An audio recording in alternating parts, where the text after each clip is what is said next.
Hi, my sweet friends, and welcome back to Crochet Every Day with Judy. We're continuing reading from Oliver Twist, starting today with chapter 41, containing fresh discoveries and showing that surprises, like misfortunes, seldom come alone.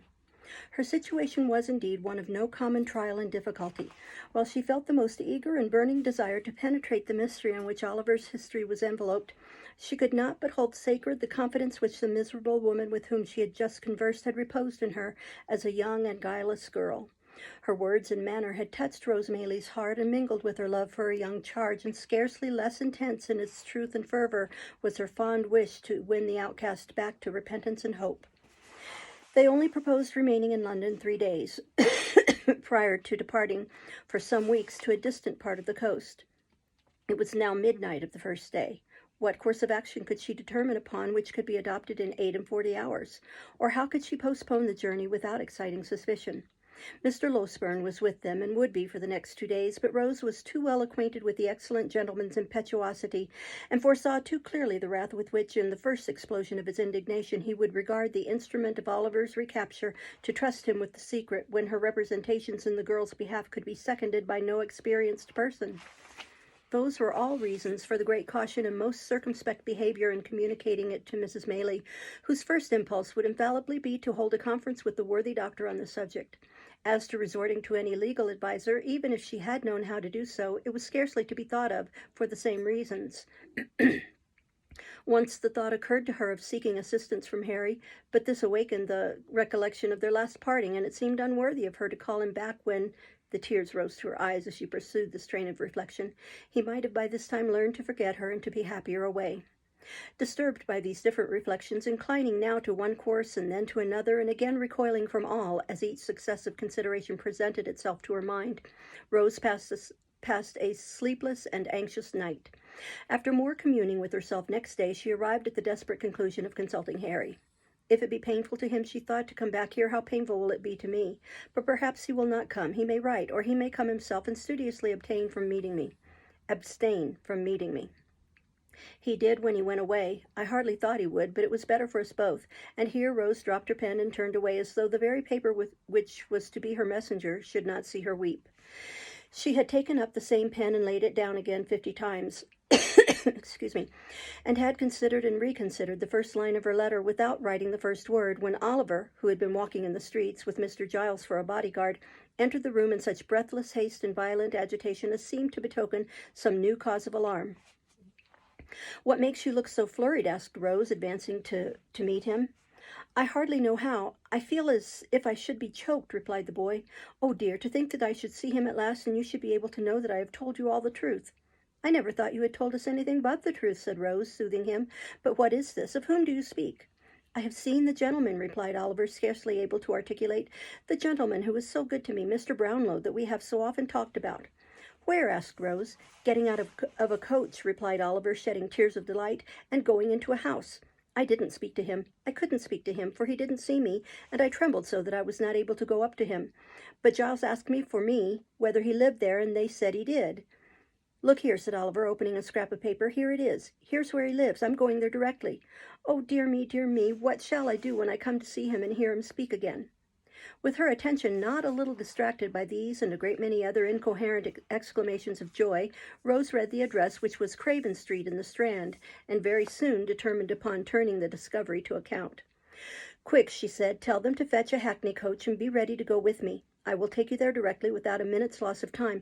I will only tell my aunt that we are going out for an hour, and be ready as soon as you are." Oliver needed no prompting to dispatch, and in little more than 5 minutes they were on their way to Craven Street. When they arrived there, Rose left Oliver in the coach under pretense of preparing the old gentleman to receive him, and sending up her card by the servant, requested to see Mr. Brownlow on very pressing business. The servant soon returned to beg that she would walk upstairs, and following him into an upper room, Miss Maylie was presented to an elderly gentleman of benevolent appearance in a bottle green coat. At no great distance from whom was seated another old gentleman in nankeen breeches and gaiters, who did not look particularly benevolent, and who was sitting with his hands clasped on the top of a thick stick, and his chin propped thereupon. "Excuse me." "Dear me," said the gentleman in the bottle green coat, hastily rising with great politeness. "I beg your pardon, young lady. I imagined it was some importunate person who— I beg you will excuse me. Be seated, pray." Mr. Brownlow, I believe, sir, said Rose, glancing from the other gentleman to the one who had spoken. That is my name, said the old gentleman. This is my friend, Mr. Grimwig. Grimwig, will you leave us for a few minutes? I believe, interposed Miss Maylie, that at this period of our interview I need not give that gentleman the trouble of going away. If I am correctly informed, he is cognizant of the business on which I wish to speak to you. Mr. Brownlow inclined his head. Mr. Grimwig, who had made one very stiff bow and risen from his chair, made another very stiff bow and dropped into it again. I shall surprise you very much, I have no doubt, said Rose, naturally embarrassed, but you once showed great benevolence and goodness to a very dear young friend of mine, and I am sure you will take an interest in hearing of him again. Indeed, said Mr. Brownlow. Oliver Twist, you knew him as, replied Rose. The words no sooner escaped her lips than Mr. Grimwig, who had been affecting to dip into a large book that lay on the table, upset it with a great crash, and falling back in his chair, discharged from his features every expression but one of the most unmitigated wonder, and indulged in a prolonged and vacant stare. Then, as if ashamed of having betrayed so much emotion, he jerked himself, as it were, by a convulsion into his former attitude, and looking out straight before him, emitted a long, deep whistle, seemed at last not to be discharged on empty air, but to die away in the innermost recesses of his stomach.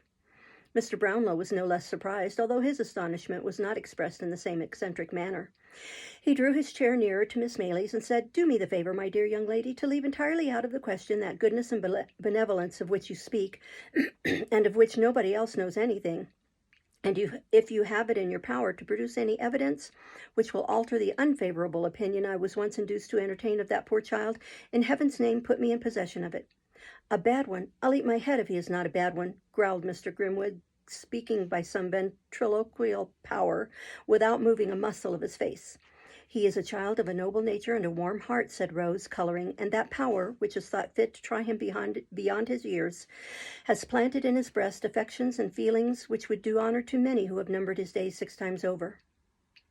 I'm only 61, said Mr. Grimwig with the same rigid face, and as the devil's in it, if this Oliver is not 12 years old at least, I don't see the application of that remark.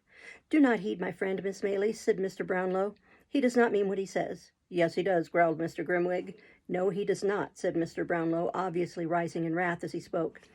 He'll eat his head if he doesn't, growled Mr. Grimwig. He would deserve to have it knocked off if he does, said Mr. Brownlow. And he'd uncommonly like to see any man offer to do it, responded Mr. Grimwig, knocking his stick upon the floor. Having gone thus far, the 2 old gentlemen severally took snuff, and afterwards shook hands according to their invariable custom. Now, Miss Maylie, said Mr. Brownlow, to return to the subject in which your humanity is so much interested, will you let me know what intelligence you have of this poor child? Allowing me to premise that I exhausted every means in my power of discovering him, and that since I have been absent from this country, my first impression that he had imposed upon me and had been persuaded by his former associates to rob me has been considerably shaken. Rose, who had had time to collect her thoughts, at once related, in a few natural words, all that had befallen Oliver since he left Mr. Brownlow's house, reserving Nancy's information for that gentleman's private ear, and concluding with the assurance that his only sorrow for some months past had been the not being able to meet with his former benefactor and friend. Thank God, said the old gentleman. This is great happiness to me, great happiness. But you have not told me where he is now, Miss Maylie. You must pardon my finding fault with you, but why have you not brought him? He is waiting in a coach at the door, replied Rose. At this door, cried the old gentleman, with which he hurried out of the room, down the stairs, up the coach steps, and into the coach without another word. When the room door closed behind him, Mr. Grimwig lifted up his head and, converting one of the hind legs of his chair into a pivot, described 3 distinct circles with the assistance of his stick and the table, sitting in it all the time. After performing this evolution, he rose and limped as fast as he could up and down the room at least a dozen times, and then stopping suddenly before Rose, kissed her without the slightest preface. Hush, he said, as the young lady rose in some alarm at this unusual proceeding. Don't be afraid. I'm old enough to be your grandfather. You're a sweet girl. I like you. Here they are. In fact, as he threw himself at one dexterous dive into his former seat, Mr. Brownlow returned, accompanied by Oliver, whom Mr. Grimwig received very graciously, and if the gratification of that moment had been the only reward for all her anxiety and care in Oliver's behalf, Rose Maylie would have been well repaid. There is somebody else who should not be forgotten, by the by, said Mr. Brownlow, ringing the bell. Send Mrs. Bedwin here, if you please. The old housekeeper answered the summons with all dispatch, and dropping a curtsy at the door, waited for orders. Why, you get blinder every day, Bedwin, said Mr. Brownlow, rather testily. Well, that I do, sir, replied the old lady. People's eyes at my time of life don't improve with age, sir. I could have told you that, rejoined Mr. Brownlow, but put on your glasses and see if you can't find out what you were wanted for, will you? The old lady began to rummage in her pocket for her spectacles, but Oliver's patience was not proof against this new trial, and yielding to his first impulse, he sprang into her arms. "God be good to me," cried the old lady, embracing him. "It is my innocent boy. My dear old nurse," cried Oliver.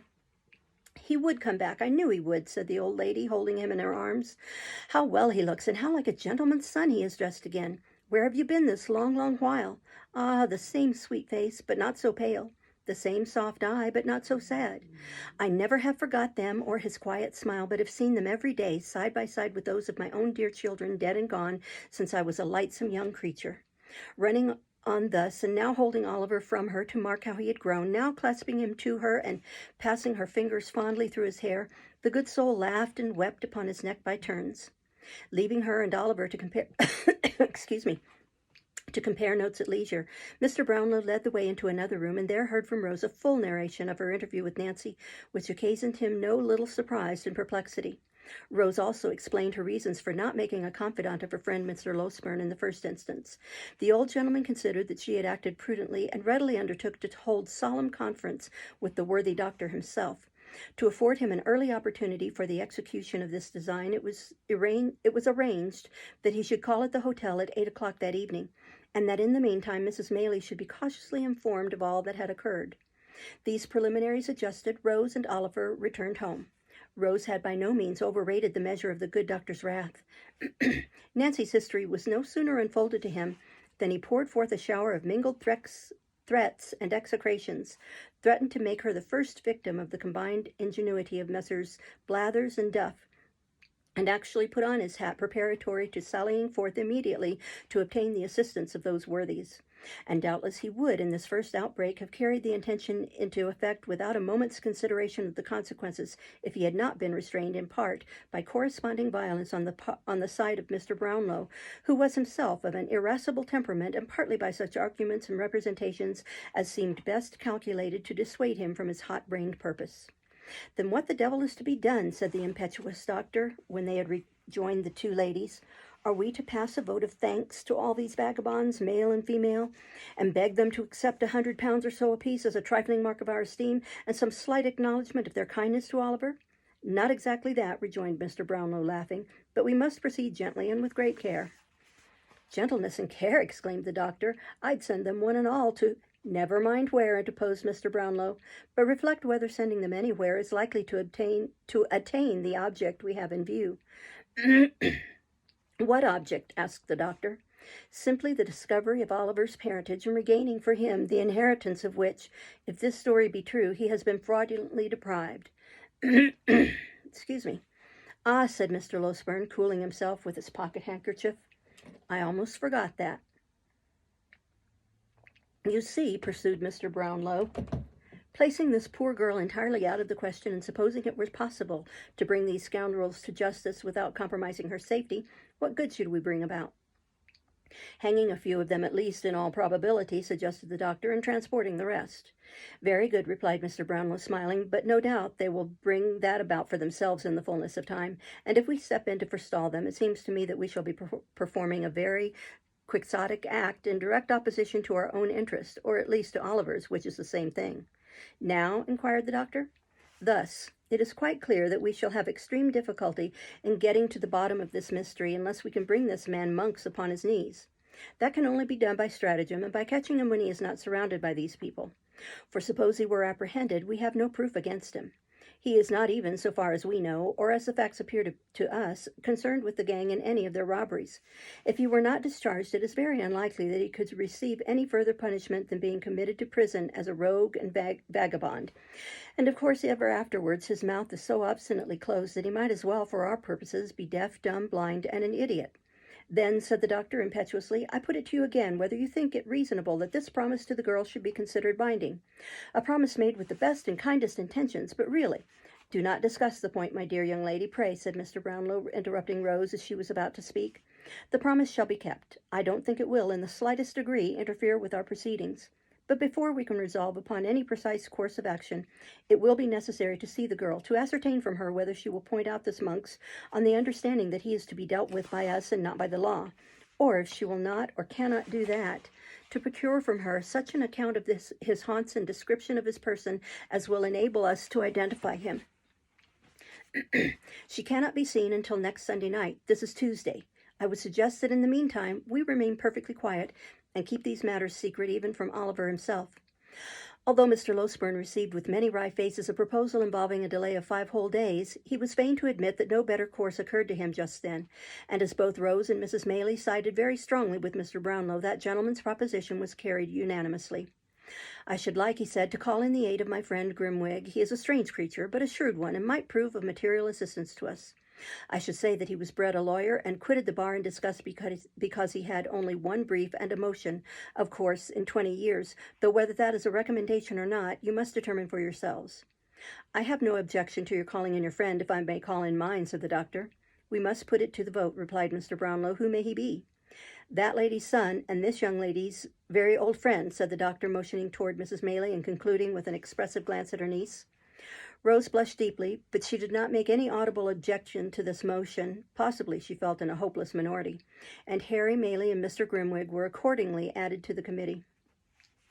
We stay in town, of course, said Mrs. Maylie, while there remains the slightest prospect of prosecuting this inquiry with a chance of success. I will spare neither trouble nor expense in behalf of the object in which we are all so deeply interested, and I am content to remain here if it be for 12 months, so long as you assure me that any hope remains.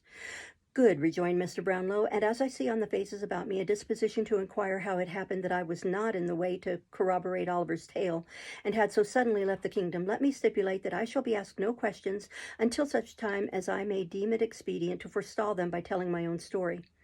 Believe me, I make this request with good reason, for I might otherwise excite hopes destined never to be realized, and only increase difficulties and disappointments already quite numerous enough.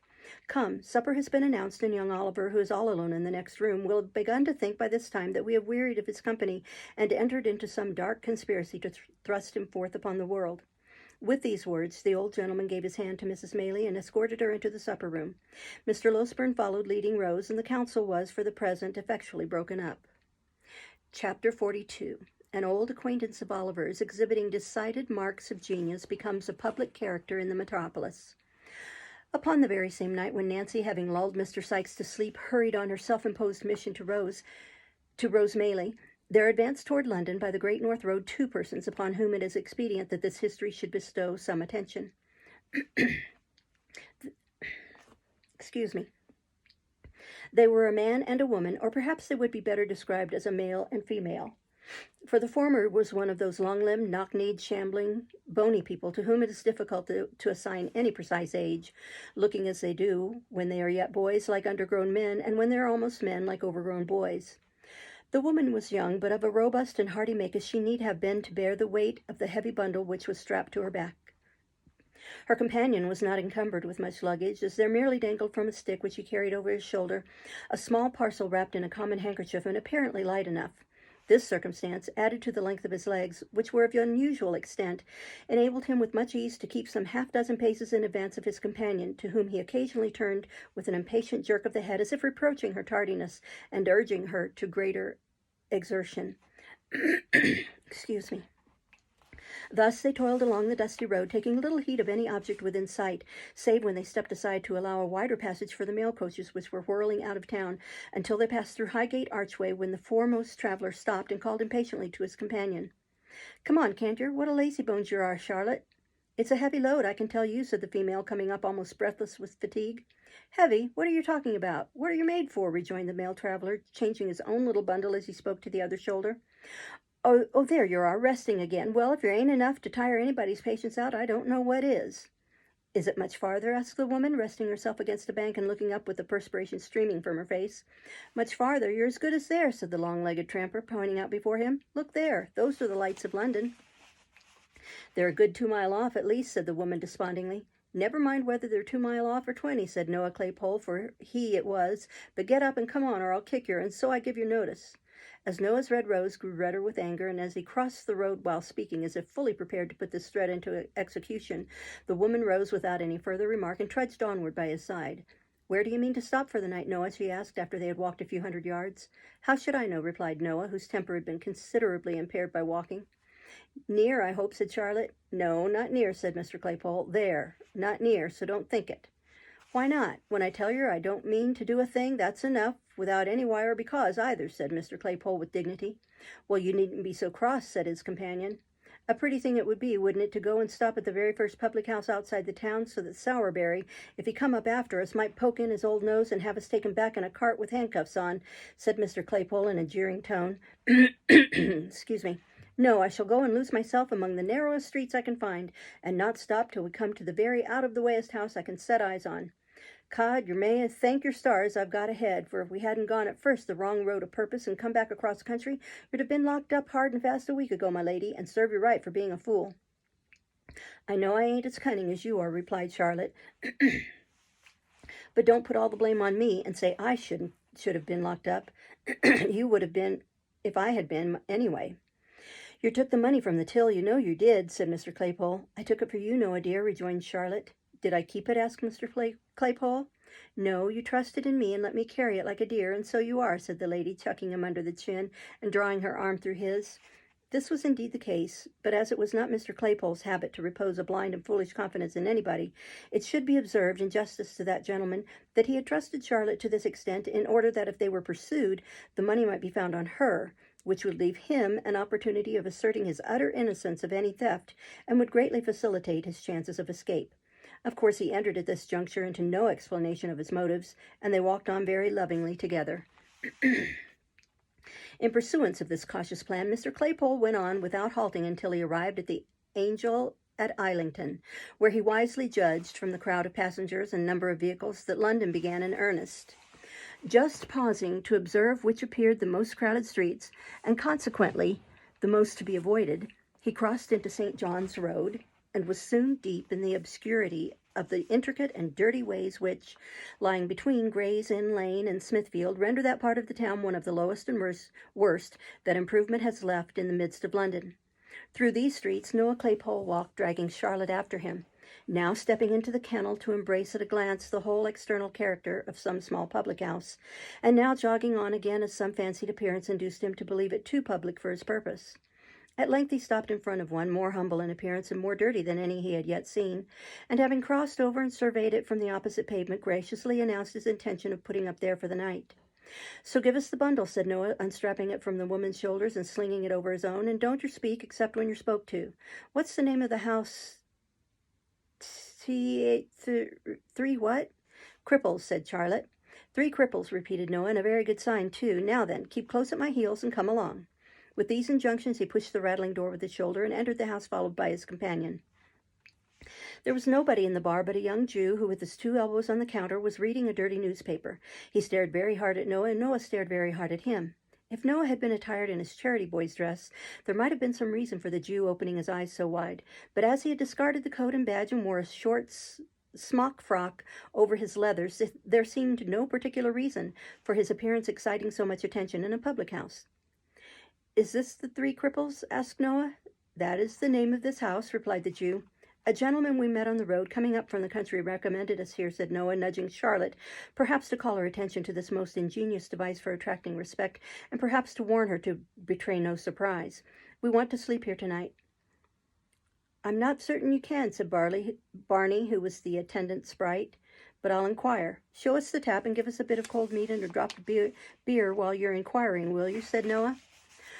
Barney complied by ushering them into a small back room and setting the required viands before them, having done which, he informed the travelers that they could be lodged that night, and left the amiable couple to their refreshment. Now this back room was immediately behind the bar and some steps lower, so that any person connected with the house, undrawing a small curtain which concealed a single pane of glass fixed in the wall of the last named apartment, about 5 feet from its flooring, could not only look down upon any guests in the back room without any great hazard of being observed, the glass being in a dark angle of the wall, between which and a large upright beam the observer had to thrust himself, but could, by applying his ear to the partition, ascertain with tolerable distinctness their subject of conversation. The landlord of the house had not withdrawn his eye from this place of espial for 5 minutes, and Barney had only just returned from making the communication above related, when Fagin, in the course of his evening's business, came into the bar to inquire after some of his young pupils. Hush, said Barney, strangers in the next room. Strangers, repeated the old man in a whisper.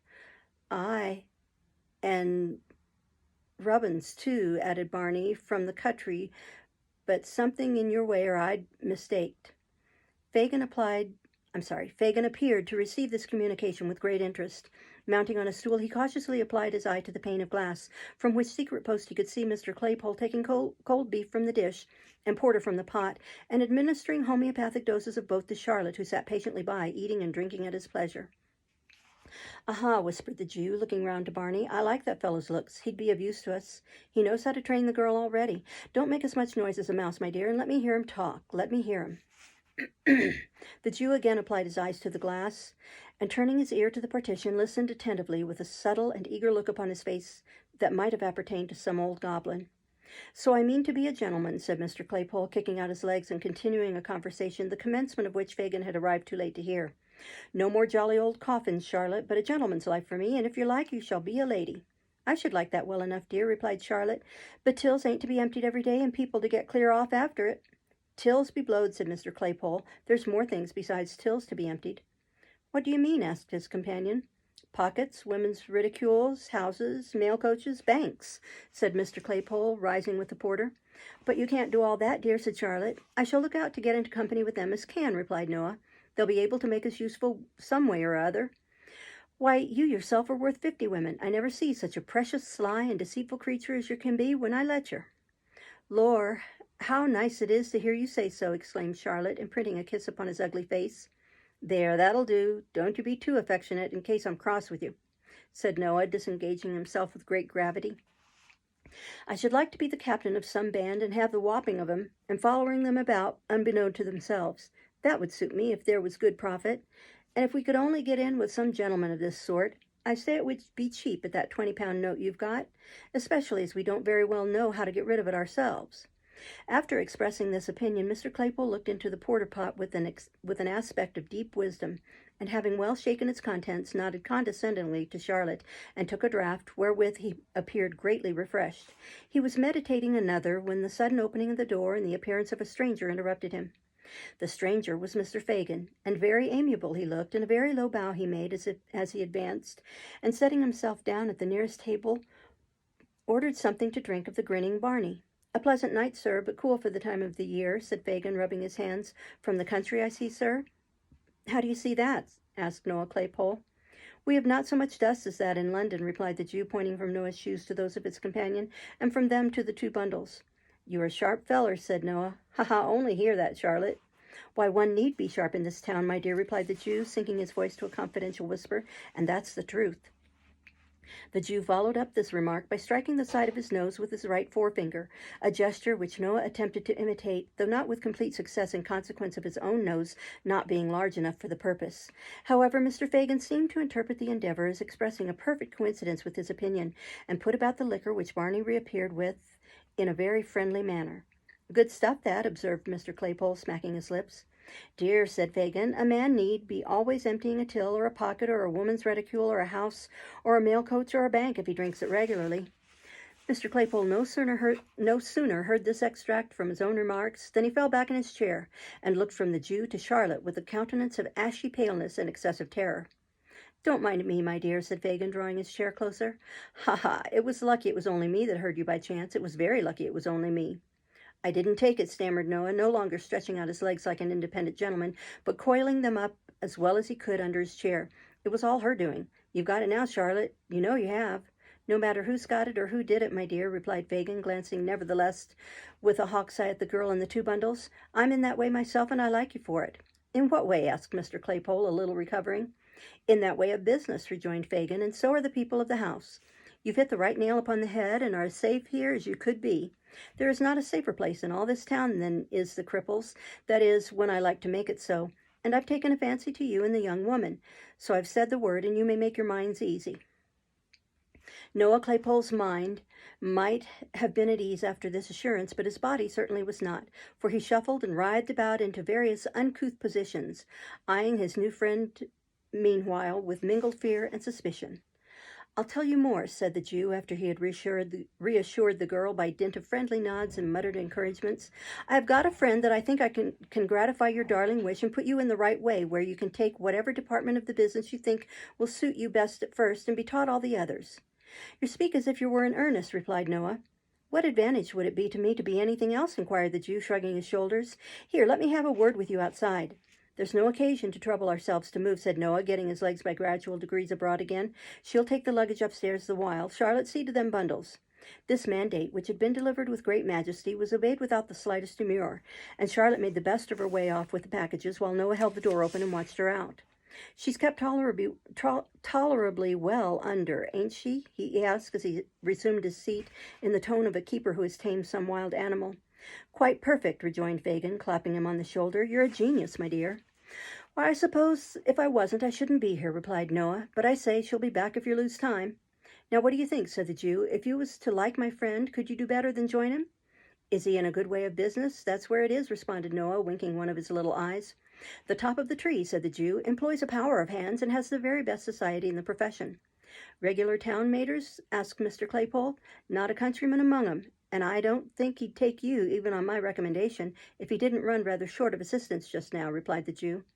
"Should I have to hand over?" said Noah, slapping his breeches pocket. "It couldn't possibly be done without," replied Fagin in a most decided manner. "£20, though, it's a lot of money." "Not when it's in a note you can't get rid of," retorted Fagin. "Number and date taken, I suppose? Payment stopped at the bank?" "Ah, it's not worth much to him. It'll have to go abroad, and he couldn't sell it for a great deal in the market." "When could I see him?" asked Noah doubtfully. "Tomorrow morning," replied the Jew. "Where?" "Here." Said Noah. "What's the wages?" "Live like a gentleman, and board and lodging, pipes and spirits free. Half of all you earn and half of all the young woman earns," replied Mr. Fagin. Whether Noah Claypole, whose rapacity was none of the least comprehensive, would have acceded even to these glowing terms had he been a perfectly free agent is very doubtful, but as he recollected that in the event of his refusal it was in the power of his new acquaintance to give him up to justice immediately, and more unlikely things had come to pass, he gradually relented and said he thought that would suit him. "But you see," observed Noah, "as she will be able to do a good deal, I should like to take something very light." "A little fancy work?" suggested Fagin. "Something of the sort," replied Noah. "What do you think would suit me now? Something not too trying for the strength, and not very dangerous, you know. That's the sort of thing." "I heard you talk of something in the spy way upon the others, my dear," said the Jew. "My friend wants somebody who would do that well, very much." "Why, I did mention that, and I shouldn't mind turning my hand to it sometimes," rejoined Mr. Claypole slowly, "but it wouldn't pay by itself, you know." "That's true," observed the Jew, ruminating, or pretending to ruminate. "No, it might not." "What do you think, then?" asked Noah, anxiously regarding him. "Something in the sneaking way, where it was pretty sure work and not much more risk than being at home." "What do you think of the old ladies?" asked the Jew. "There's a good deal of money made in snatching their bags and parcels and running round the corner." "Don't they holler out a good deal and scratch sometimes?" asked Noah, shaking his head. "I don't think that would answer my purpose. Ain't there any other line open?" "Stop," said the Jew, laying his hand on Noah's knee. "The kinchin lay." "What's that?" demanded Mr. Claypole. "The kinchins, my dear," said the Jew, "is the young children that's sent on errands by their mothers with sixpences and shillings, and the lay is just to take their money away. They've always got it ready in their hands, and then knock 'em into the kennel and walk off very slow, as if there was nothing else the matter but a child fallen down and hurt itself. Ha, ha, ha!" "Ha, ha!" roared Mr. Claypole, kicking up his legs in an ecstasy. "Lord, that's the very thing." "To be sure it is," replied Fagin, "and you can have a few good beats chalked out in Camden Town and Battlebridge, and neighborhoods like that, where they're always going errands, and you can upset as many kinchins as you want at any hour in the day. Ha, ha, ha!" With this, Fagin poked Mr. Claypole in the side, and they joined in a burst of laughter, both loud and long. "Well, that's all right," said Noah, when he had recovered himself and Charlotte had returned. "What time tomorrow shall we say?" "Will 10 do?" asked the Jew, adding, as Mr. Claypole nodded assent, "What name shall I tell my good friend?" "Mr. Bolter," replied Noah, who had prepared himself for such an emergency. "Mr. Morris Bolter. This is Mrs. Bolter." "Mrs. Bolter's humble servant," said Fagin, bowing with grotesque politeness. "I hope I shall know her better very shortly." "Do you hear the gentleman, Charlotte?" thundered Mr. Claypole. "Yes, Noah, dear," replied Mrs. Bolter, extending her hand. "She calls me Noah as a sort of fond way of talking," said Mr. Morris Bolter, late Claypole, returning to the Jew. "You understand?" "Oh, yes, I understand perfectly," replied Fagin, telling the truth for once. "Good night." "Good night." With many adieus and good wishes, Mr. Fagin went his way. Noah Claypole, bespeaking his good lady's attention, proceeded to enlighten her relative to the arrangement he had made, with all that haughtiness and air of superiority becoming not only a member of the sterner sex, but a gentleman who appreciated the dignity of a special appointment on the Kinchin Lay in London and its vicinity. We'll stop there and start next time with Chapter 43. Thank you for listening. Bye-bye.